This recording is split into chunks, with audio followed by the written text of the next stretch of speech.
गणित भी कैसा महान विषय है ना। ऋण और ऋण मिल जाए तो धन बन जाते हैं, परंतु अंक गणित और जीवन के गणित में बड़ा अंतर है। बुरे से बुरा मिल जाए तो कभी अच्छा सिद्ध नहीं हो सकता। यदि दो बुरे संधि करें तो वो अधिक भयंकर सिद्ध होते हैं। ऐसे में उनकी मित्रता का, उनकी संधि का विच्छेद आवश्यक है, चाहे वो किसी भी भांति हो।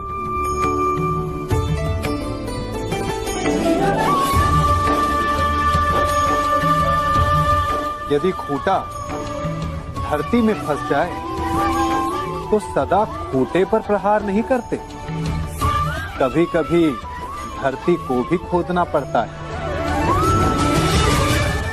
इसीलिए श्रेष्ठ यही है कि संधि करने से पूर्व विचार कर लिया जाए। यदि परिणाम भयंकर दिखे तो उससे उसका विच्छेद कर दिया जाए। कभी किसी सुरंग से बाहर निकले हैं आप? कैसा ना भूल पाने वाला अनुभव होता है ना। कितना भयावह अनुभव होता है। मानो हर पल ऐसा लग रहा होता है कि यदि इस सुरंग में बंद हो गए तो क्या होगा, कैसे निकलेंगे इस सुरंग से। सर्वत्र अंधकार होता है, परंतु यदि आप ध्यान से उस सुरंग के मुखाने पर देखें तो वहां सदा प्रकाश होता है, और उस प्रकाश तक वही पहुंच पाता है जो सुरंग की छोर तक पहुंच पाए। और ऐसा ही हमारा जीवन भी है। इसी प्रकार कई बार हम स्वयं को निराशा की सुरंग में पाते हैं, जहां बाहर जाने का मार्ग नहीं सूझता। मानो जैसे जीवन आनंद सब समाप्त हो जाएगा। परंतु ऐसी परिस्थिति में ठीक उस सुरंग की भांति इस निराशा को समाप्त करने वाला आशा का प्रकाश उसे ही मिलता है जो निरंतर आगे बढ़ता रहे। यदि आपके जीवन में कभी भी निराशा आए, कोई भी समस्या आए, तो उसका समाधान है निरंतर प्रयत्न करते रहना। प्रयत्न करते रहिए, आपको सफलता अवश्य मिलेगी। हम सभी प्रतिदिन अपना कार्य करते हैं, तो कभी कुछ अधूरा रह जाता है, तो कुछ भूल हो जाती है, कभी कुछ हानि हो जाती है, और फिर उस भूल, उस हानि के अनुभव की पीड़ा तले हम दब जाते हैं। अब आप लोग कहेंगे कि ऐसा होना तो स्वाभाविक है। यदि ऐसा है तो तनिक सूर्य की ओर देखिए। वो प्रतिदिन अंधकार से लड़ता है और हर रात्रि के पश्चात एक नई ऊर्जा, एक नए तेज के साथ उदित होता है। तो क्यों ना आप भी अपने जीवन की बीती पुरानी बुरी बातों को भुलाकर अपना प्रत्येक दिन नई ऊर्जा, नए जीवन की तरह प्रारंभ करें। विश्वास कीजिए, आपका जीवन सरल हो जाएगा और आनंददायी भी। मनुष्य जीवन की परीक्षा में सफल होने के लिए क्या नहीं करता? वो परिश्रम करता है, दौड़ भाग करता है, और ये सब करने के पश्चात भी जब उसका काम नहीं बनता तो वो नकल करता है ना? तनिक लौटिए अपने बचपन में, स्मरण कीजिए अपने बचपन की स्मृतियों का। क्या स्मरण हुआ? विद्यालय में जब आप परीक्षा देने जाते थे तो क्या होता था? आप ना सहे, परंतु कोई ना कोई सफलता पाने के लिए नकल करता ही था और उत्तीर्ण भी हो जाता था, है ना? परंतु जीवन की परीक्षा ऐसी नहीं होती। नकल करने वाला सफल नहीं होता, कारण विद्यालय में सबके प्रश्न पत्र एक होते थे, परंतु जीवन के प्रश्न पत्र और उनकी कठिनाई सबके लिए भिन्न होती, तो निश्चित रूप से उनके उत्तर भी भिन्न होंगे ना। इसलिए यदि आपको जीवन में सफलता पानी है तो नकल ना कीजिए, स्वयं के प्रश्नों का उत्तर स्वयं ढूंढिए और सफलता आपकी ही होगी। जीवन में सभी केवल सफल होना चाहते हैं, केवल विजय चाहते हैं। कोई भी पराजित नहीं होना चाहता, कोई भी असफल नहीं होना चाहता, कोई भी नहीं चाहता कि उसके प्रयास व्यर्थ जाएं। यदि एक दृष्टिकोण से देखा जाए तो ये उचित भी है, परंतु असफलता में भी एक अच्छी बात छिपी होती है। कैसे?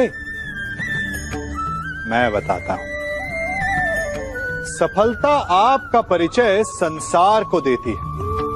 विजय के पश्चात संसार आपको जानने लगता है और असफलता आपका परिचय संसार से करवाती है। पराजय के पश्चात आप अपने जीवन को जानने लगते हैं। इसलिए सफलता और असफलता से घबराए नहीं। यदि आपकी सोच सकारात्मक रहेगी तो यही असफलता, यही पराजय आपको और अधिक शक्तिशाली बनाकर प्रस्तुत करेगी और जीवन में विजयी बनाएगी। कभी हमें लगता है कि हमारे अपने, हमारे हितैषी, हमारे माता पिता को हमारे मन की बात ही नहीं समझ आ रही, जैसे उन्हें हमारे हर कार्य में, हर निर्णय में खोट दिखाई दे रहा हो। और ऐसे में हम कर बैठते हैं विद्रोह। ऐसी अवस्था में हमें वही अच्छा लगने लगता है जो हमारी मन की बातों का समर्थन करे। हम उसे ही अपना हितैषी समझ लेते हैं। परंतु जो आपसे मीठी बातें कर रहा हो वो आपका हितैषी है, ये आवश्यक नहीं। कुछ विषैले फूल बड़े सुंदर दिखते हैं, कुछ विषैले फल असाधारण रूप से बड़े स्वादिष्ट होते हैं, और ये भी आवश्यक नहीं कि हमारे रोगों का निदान करने वाली औषधि सदा मीठी हो। इसलिए विष और औषधि में अंतर को परखने का प्रयास करें।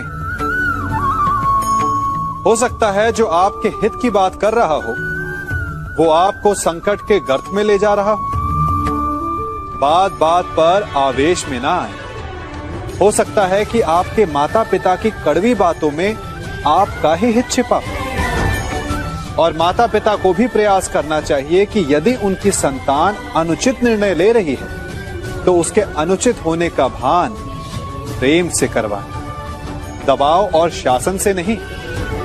क्योंकि कभी कभी कटु शब्द और कटु वचन अनुचित निर्णय को और पक्का कर देता है। व्यक्ति कब सफल हो कब असफल, कब हानि हो कब लाभ, कब विजय मिले कब पराजय, ये सब किस पे निर्भर करता है? अत्यधिक लोग कहेंगे परिस्थिति पर, और उचित भी है। यदि बाहर वर्षा का वातावरण हो तो बाहर वस्त्र कैसे सुखाए जा सकते हैं? यदि चक्रवात का वातावरण हो तो नैया कैसे पार कराई जा सकती है? किंतु यदि मैं आपको वास्तविक सत्य बताऊं तो असफलता का कारण परिस्थिति नहीं है, उस परिस्थिति को स्वीकार कर लेना। हर एक के जीवन में ऐसे प्रसंग अवश्य आते हैं जब हम चाहते हैं किंतु परिस्थिति को बदल नहीं पाते। परिस्थिति को बदलना असंभव हो जाता है।